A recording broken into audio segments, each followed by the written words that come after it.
Salve, salve! Conviva na área! Um podcast que te convida a um bem viver saudável e consciente. Através da comunicação não violenta e da psicoterapia corporal. Eu sou o Matheus Firmino. Meu nome é Fernanda Palmerston. E eu me chamo Lucas Amaral. Então, estamos começando aqui mais um Conviva. E, alegria estar com vocês aqui hoje pra gente começar a conviver, bater um papo, seguir o papo do nosso último podcast. Se você não assistiu, vai lá e assiste, mas nós falamos sobre observação e julgamentos. A gente elaborou um pouco sobre essa distinção, a distinção que é cara para a CNV. E bem, acho que hoje a nossa ideia é seguir e aprofundar essa ideia, né? A gente tinha dado um spoilerzinho no último episódio, que hoje nós falaríamos sobre a distinção entre sentimentos e julgamentos. Né? Agora, para passar a bola já aqui para os meus queridos convivas, eu tenho a impressão de que a gente está delineando aqui um papo, uma conversa que vai um pouco para a área da inteligência emocional, que é um conceito que a gente tem ouvido bastante, né? Eu pelo menos tenho visto bastante pessoas falando sobre inteligência emocional, etc. E eu queria saber de vocês, assim, mas afinal, o que é essa inteligência emocional? Como vocês veem essas distinções da CNV, essa tecnologia de convivência, né? Enfim, e a inteligência emocional no meio disso, né? Qual a importância dessa inteligência emocional, etc. Salve, salve, galera! Salve todo mundo que está aí nos escutando. É uma honra, um prazer estar aqui. Matheus, eu gosto de pensar o seguinte, que a comunicação não violenta, ela pode ser estruturada... A gente pode falar dela a partir de 3 grandes habilidades, né? No sentido de que a gente pode desenvolver 3 grandes habilidades. Uma é a empatia, a outra é a flexibilidade cognitiva e a terceira seria a inteligência emocional. E, sem querer entrar assim na raiz desse termo, quem cunhou ele, quem desenvolveu, o que eu entendo, né, por inteligência emocional? É uma capacidade de identificar, detalhar o que é um sentimento e uma emoção, ter a habilidade de nomeá-los, ser capaz de sentir por inteiro esses sentimentos, essas emoções e refletir sobre eles. Refletir, inclusive, buscando entender quais são as razões por trás deles.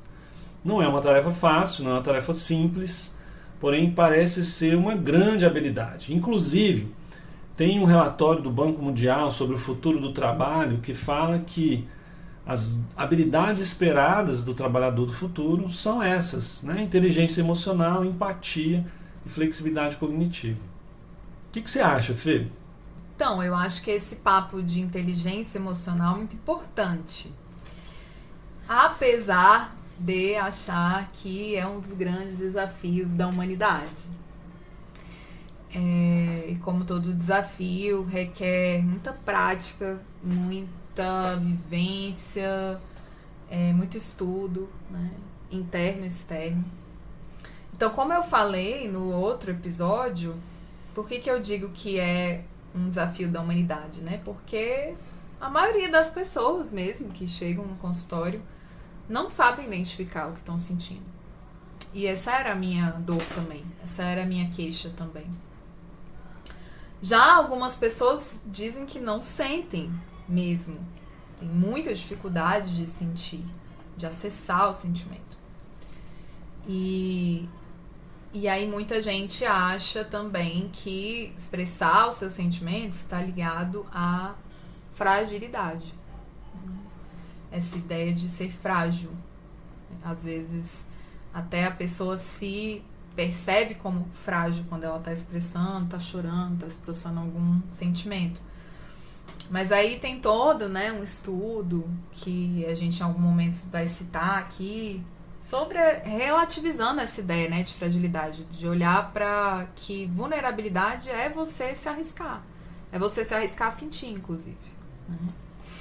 E algumas pessoas já é o contrário, elas às vezes sentem demais, porém não conseguem elaborar os sentimentos, não conseguem se distanciar um pouco dos seus sentimentos, às vezes se identificam, né, muito com o que os outros fazem e acham que os outros estão gerando esses sentimentos. Então, dentro de todas essas questões, né, dos sentimentos, eu acho que aqui a gente tem muita coisa para falar nesse episódio, só para introduzir, né, que eu acho que esse é um tema muito, muito essencial para a gente falar, para a gente cada vez mais entender, levar para o consultório, para ajudar, né, as pessoas e nós mesmos, claro, primeiro, né, a gente ajuda a gente para poder ajudar o outro, a ter mais clareza mesmo nas nossas relações, porque uma das coisas que atrapalha muito, de novo, a nossa conexão, que foi o tema do episódio 1, é nossa má interpretação dos nossos sentimentos, a nossa desconexão com eles, né? A gente viu que tem toda uma programação cultural para eu não sentir uma rigidez, um encoraçamento, uma defesa que eu vou criando. Então, por isso, eu acho que é um tema tão importante da gente olhar e falar aqui hoje nesse episódio. Tô animada. Massa, Fê, que bacana você trazer isso tudo. Eu fico aqui pensando sobre realmente como a gente está numa espécie de crise dos sentimentos, assim. Porque se por um lado nossa cultura reprime a expressão livre dos sentimentos, isso significa que a gente não tem um exercício consciente, coletivo, para aprender a lidar com esses sentimentos. E naturalmente essa repressão ela vai ser expressa de uma forma disfuncional, né? Então a gente tem uma sociedade que ela é passional também de muitas formas, né? A gente vê gestos de violência recorrentes que são muito passionais, né? Mas isso vem encoraçado numa razão, enfim, e as duas coisas ficam muito distorcidas, né?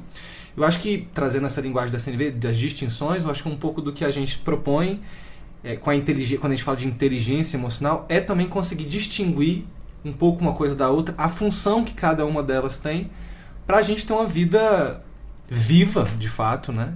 E coerente, assim, e que tem espaço para a gente expressar todos os âmbitos do nosso ser, né? Trazendo aqui duas informações bem interessantes, né?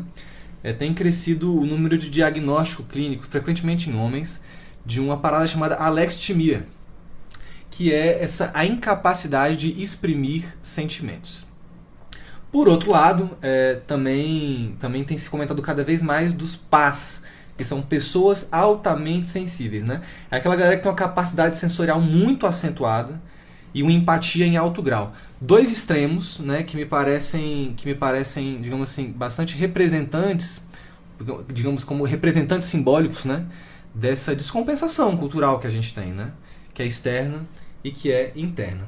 Bem, acho que a partir daí, e já começando aqui a trazer essa ideia da gente diferenciando todo esse processo, né, esse processo afetivo que acontece dentro da gente, acho que a gente podia começar diferenciando o que é sentimento, o que é emoção e o que é sensação, né? Acho que são três coisas são três palavras que estão na nossa língua, a gente usa direto, só que acho que a gente não sabe muito bem o que cada uma significa, e acho que saber o que cada uma significa pode ser muito incrível para a gente poder viver cada uma delas na sua plenitude. Nossa, maravilha, Matheus. Esse é um papo assim dos que eu mais curto e mais estou interessado em me aprofundar. E para não ser muito teórico, vamos pensar numa emoção clássica, o medo, por exemplo. Então, pelo menos para mim, veja aí se é assim para vocês, quando eu sinto medo, ele vem de uma maneira muito rápida.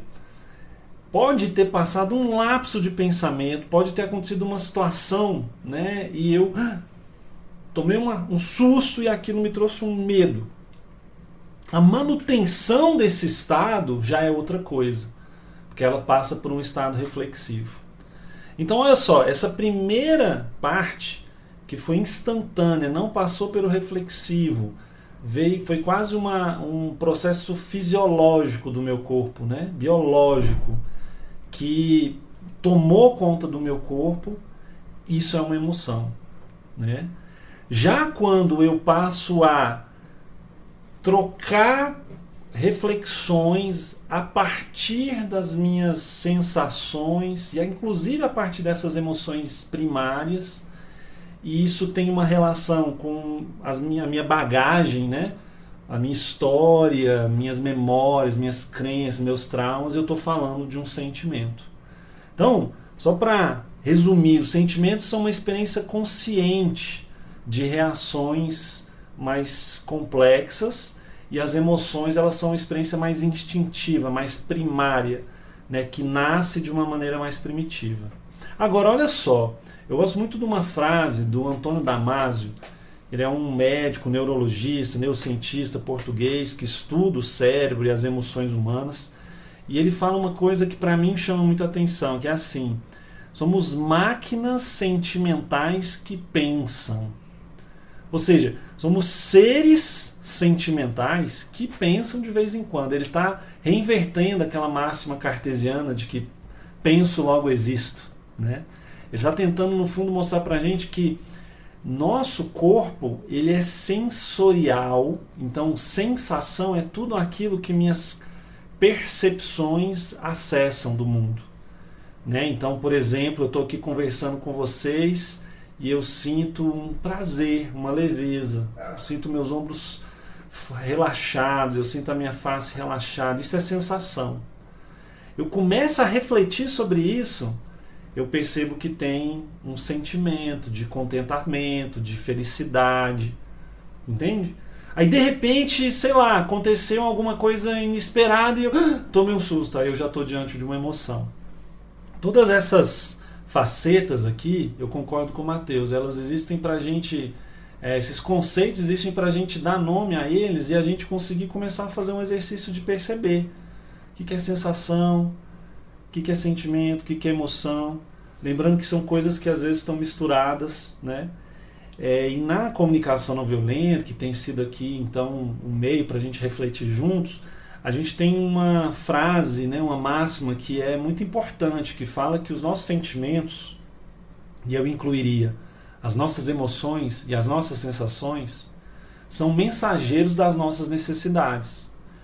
E encontrar as nossas necessidades é encontrar aquilo que garante a continuidade e o fluxo da vida. Então, é fundamental fazer esse encontro. A gente fazer contato, portanto, com o nosso sentimento, com a nossa emoção, com a nossa sensação, é um passo assim mais que essencial dentro desse processo que a gente está construindo aqui. E aí eu acho que isso tem a ver com inteligência emocional. Com certeza tem a ver, Lucas, porque inteligência emocional, eu entendo que é algo que a gente precisa desenvolver, né? E não é realmente fácil identificar o que a gente está sentindo, né? Quanto mais identificar uma necessidade, eu diria que esse é o nível hard da CNV, que é entrar nas necessidades, nas nossas e nas dos outros. Por que é o nível hard? É porque para chegar lá, precisa desse caminho que o Lucas falou, que é esse caminho de se abrir para olhar para o sentimento, para a sensação, né?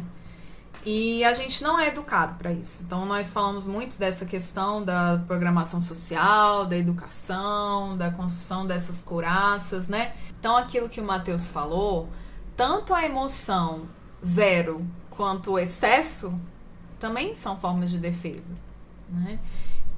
E aí, por que é tão desafiador? Porque, como eu disse, os sentimentos são contraditórios. Por exemplo, uma criança, ela ama o pai e a mãe, né? Eles são a vida dela, eles são o amor da vida dela.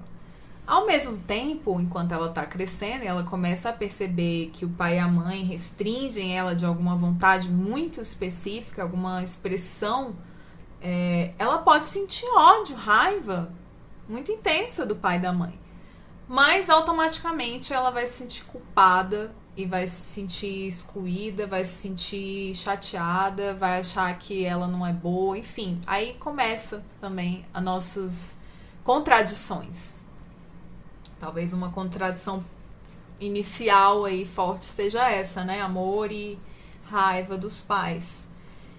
E aí, dentro desse sentimento, igual o Lucas falou, cabem muitas emoções. Por exemplo, se eu estou angustiada, né? Se eu estou numa crise de ansiedade, vamos supor, né? Isso é um sentimento. Estou com ansiedade, estou com angústia. Mas ao mesmo tempo, se eu aprofundo essa angústia e vou olhar o que está por trás dessa angústia, eu vou ver que tem várias emoções, como medo, tristeza, solidão, confusão, culpa. Essa é a raiz, né, desse sentimento de angústia. Então, por isso é tão complexo, né? Porque, igual o Lucas falou, a gente usa essas categorias, né? Sensação, emoção e sentimento, para diferenciar, para a gente poder aprofundar no entendimento. Mas, como ele falou, na vida real, muitas vezes está conectado, tudo interligado, está tudo conectado. E aí, ainda tem isso. As emoções, elas estão baseadas em quê? Nas sensações. Então, por exemplo, tá? Antes da gente começar aqui o episódio, eu estava relatando uma situação para vocês. E aí eu relatei que essa situação me gerava uma sensação de aperto na barriga. De aperto, espremer assim a barriga, o estômago, uma coisa contraída. Isso é uma sensação corporal. Na psicoterapia corporal, bioenergética, a gente fala de sensação de órgão. E aí não é você achar, Fernanda, você quer que eu sinta o meu intestino? Não é bem isso. É sentir num nível mais profundo, no nível celular, no nível corporal intrínseco, que é justamente quando a gente libera essas couraças, a gente começa a entrar em contato com o corpo de uma forma mais profunda e aí a gente pode sentir essas sensações de órgão de uma forma mais perceptível. Então, por exemplo, vou dar um exemplo para ficar mais fácil. Eu chego num ambiente onde eu conheço poucas pessoas, certo? Qual a minha primeira sensação? Um aperto no estômago, um aperto no coração. E aí, a partir disso, eu penso, caramba, não conheço ninguém aqui. E agora? E aí, eu sinto vergonha. E aí, eu sinto solidão. E aí, eu me sinto acanhada. Me sinto angustiada porque eu tô ali. Mas o que está no mais profundo desses sentimentos que vieram a partir do meu pensamento de caramba, não conheço ninguém? Os sentimentos vieram disso, porque a sensação foi um aperto, né? E o que está por trás desses sentimentos? Um medo profundo de não pertencer. E aí já vai a minha necessidade, né? Que é o nível hard, que é... Então, qual a minha necessidade nesse grupo novo que eu tô chegando? É me sentir parte. É uma necessidade básica, né? É uma necessidade básica do ser humano, o pertencimento. E aí, por isso a gente está sempre sugerindo aqui, e tanto no consultório também, a gente primeiro se conectar com o corpo, trazer o corpo, usar o corpo como nosso instrumento de aferição, como a nossa bússola. Então, começar na sensação, né? Porque aí eu posso me responsabilizar. Eu saio dessa ideia do inimigo. Caramba, o pessoal aqui tá me excluindo. Ou, nossa, não me apresentaram. Sei lá. Eu saio dessa ideia do inimigo e eu assumo que eu tenho dificuldade quando eu chego num lugar novo para me soltar. Isso é um sentimento meu, isso é um aperto meu, isso provavelmente vem do que o Lucas falou, das minhas vivências, da minha história. E aí eu assumo, né, que isso é meu. Então, a partir do corpo que eu posso tomar posse disso. Porque se eu também não percebo as sensações, fica difícil chegar nesse lugar de assumir que eu imaginei a partir dessa sensação e que vem um sentimento aí, né, e que esse sentimento tem a ver com a minha história.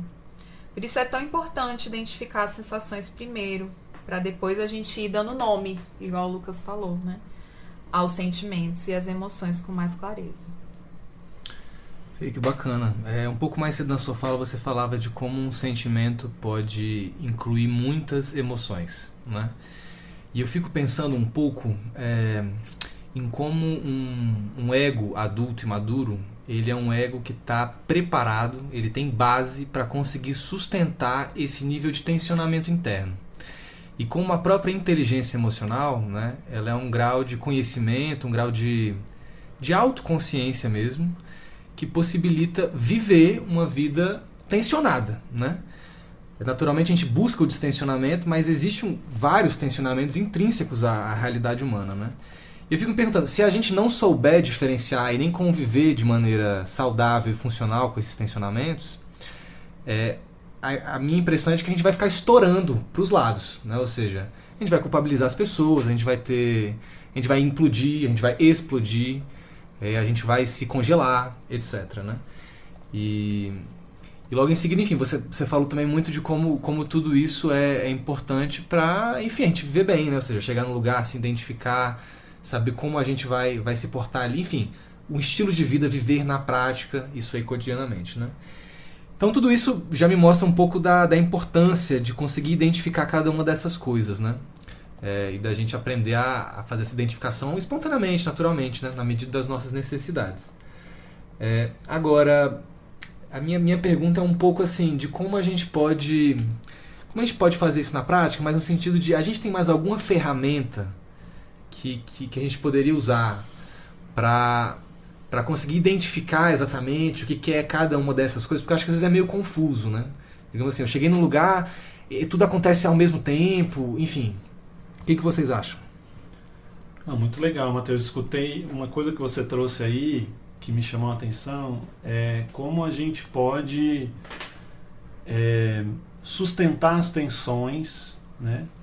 Como a gente pode, ao mesmo tempo, dar conta, né, de tudo isso que se passa no nível da sensação, da emoção e do sentimento, sem transbordar num sentido negativo, né, num sentido que não é gerador de saúde, num sentido que fere nossa autonomia, né?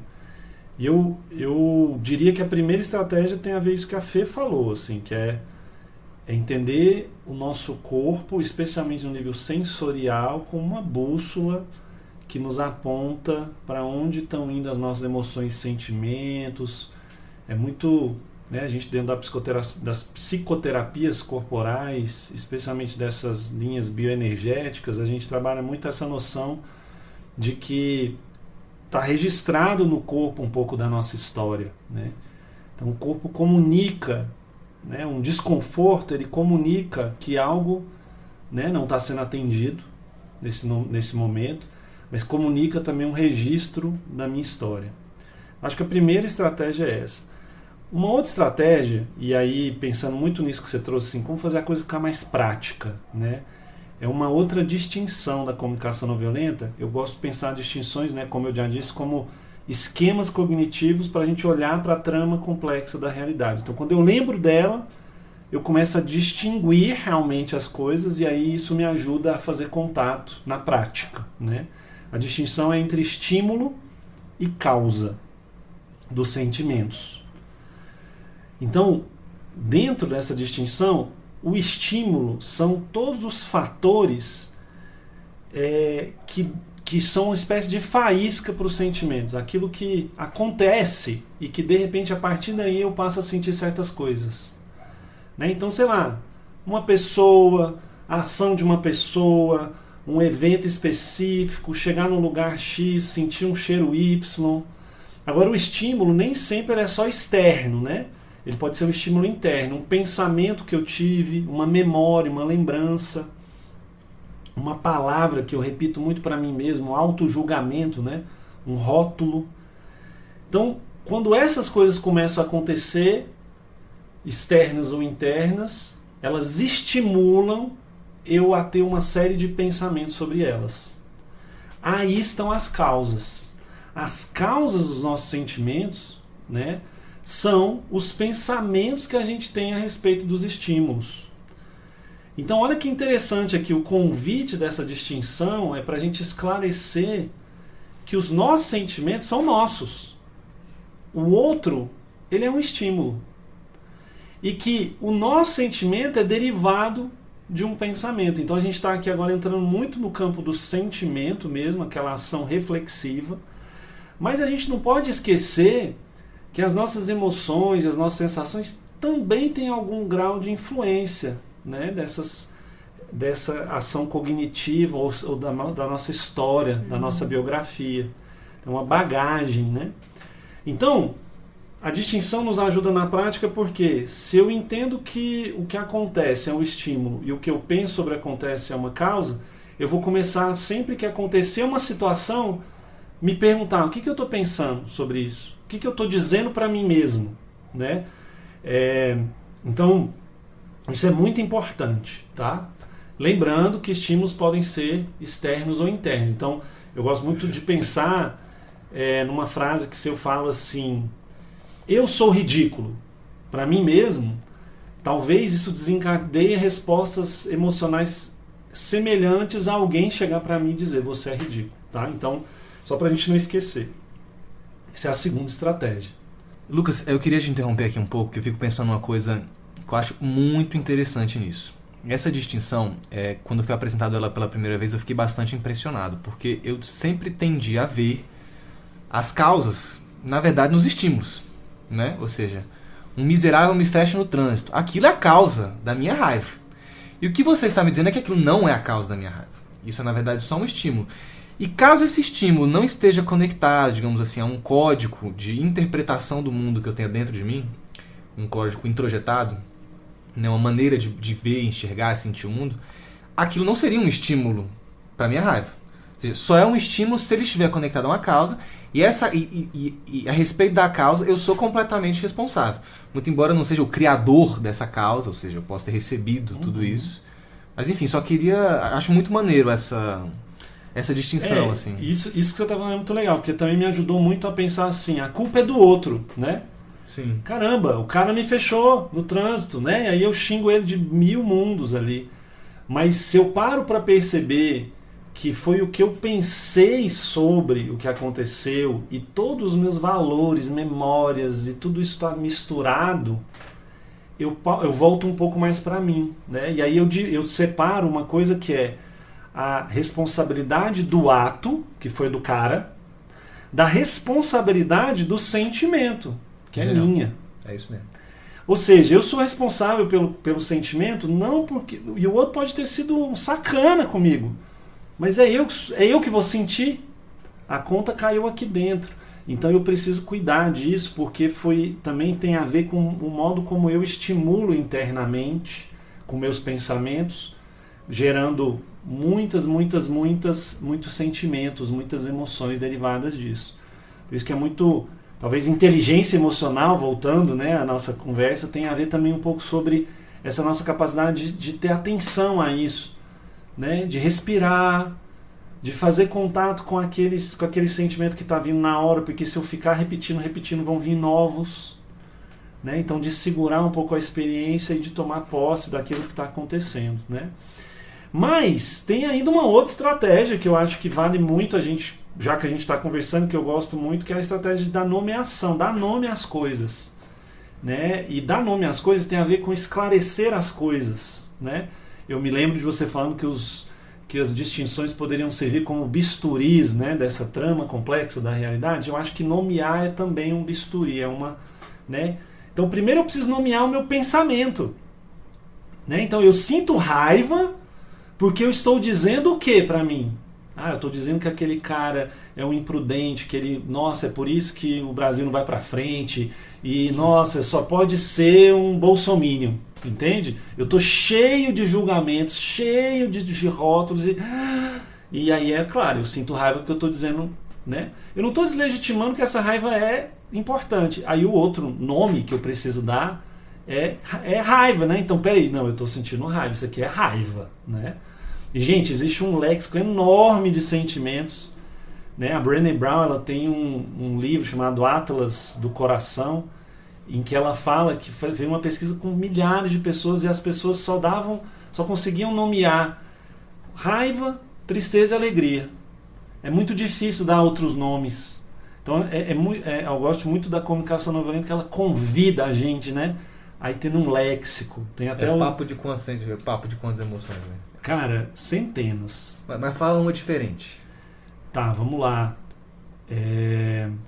Apreensivo, angustiado, vamos lá. Vamos começar a entrar aqui num campo...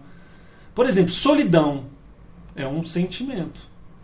É um sentimento, não é emoção. Solidão é um sentimento. Vamos pegar uma outra aqui que é constrangido.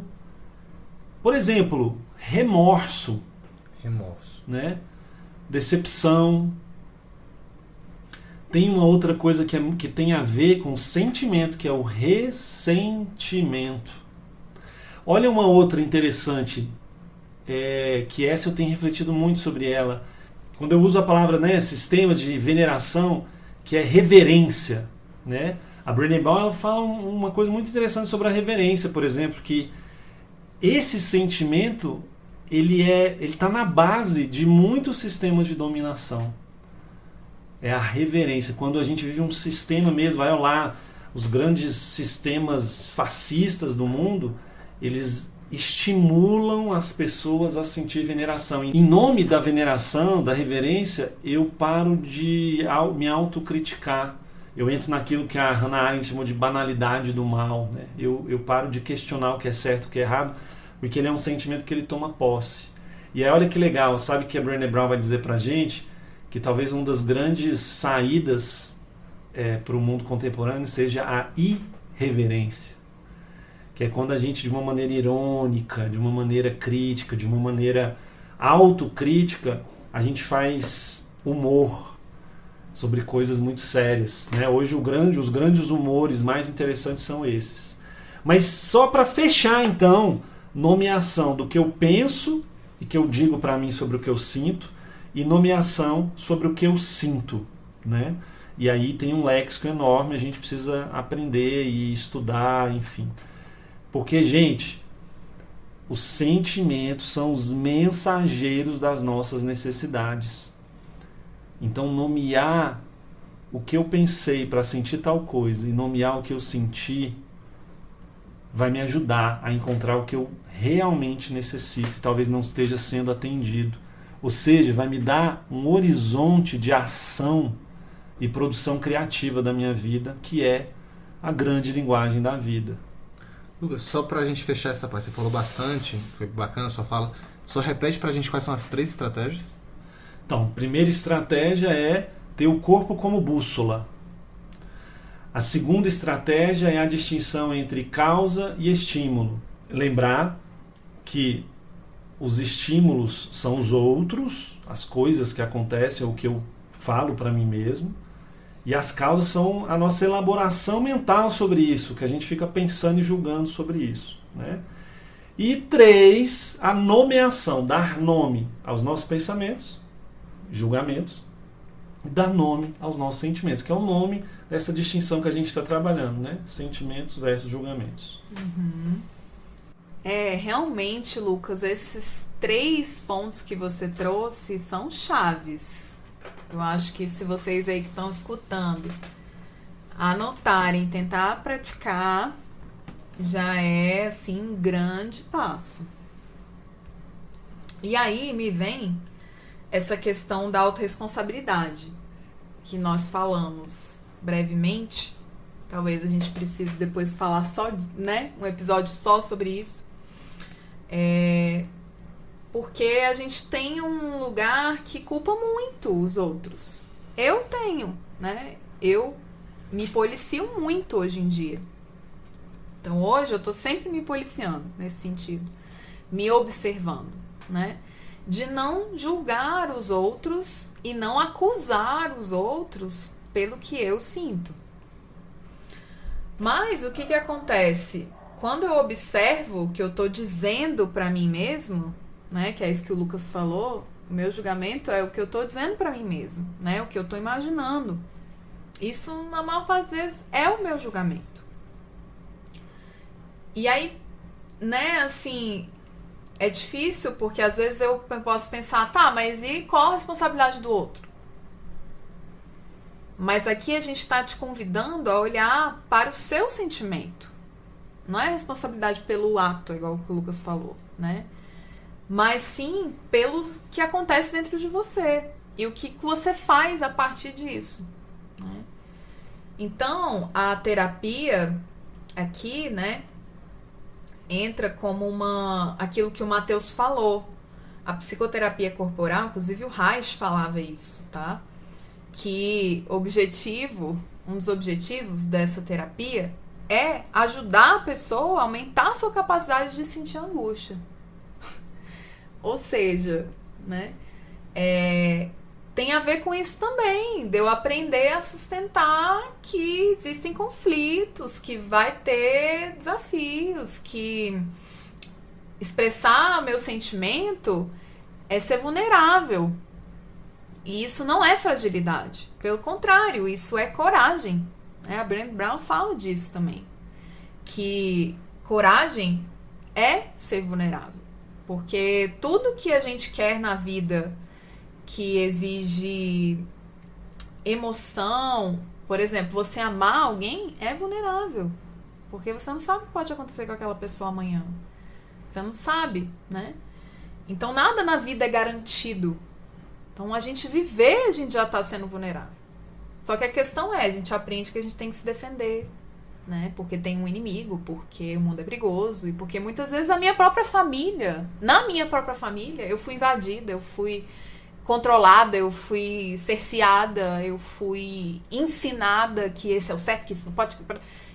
Então, isso já me limitou. Todo isso que eu fui aprendendo, né? Então eu aprendo o quê? Que então eu não posso ser vulnerável. Porque se eu for vulnerável, eu vou me atacar. Esse é o medo, né? Se eu me abrir, eu vou me machucar. Essa é uma crença, assim, que eu já percebi no consultório que é muito, muito recorrente. Uma crença de que se eu for verdadeira, se eu expressar realmente aquilo que eu penso, que eu sinto pra você, vai dar ruim, né? E isso nos impede de nos conectar. Então, nesse sentido, assumir o que eu estou interpretando e o que eu estou sentindo a partir disso me ajuda ao quê? Parar de apontar o dedo para o outro. Sair dessa lógica do jogo de acusação. E realmente, quando eu evito me responsabilizar pelo meu sentimento, muitas vezes eu tô abrindo mão do meu poder. Que eu tô colocando a responsabilidade do meu sentimento no outro. Então, assim, eu sou vítima de você, Matheus, porque eu tô me sentindo acuada com, sei lá, o que você falou pra mim. Tá? Então, nessa lógica, eu sou vítima do mundo e de tudo e de todos. E os outros têm o poder sobre mim. E aí eu abro mão do meu poder. Então, peraí. Como é que eu posso, então, me responsabilizar e entender que eu sou agente dessa história?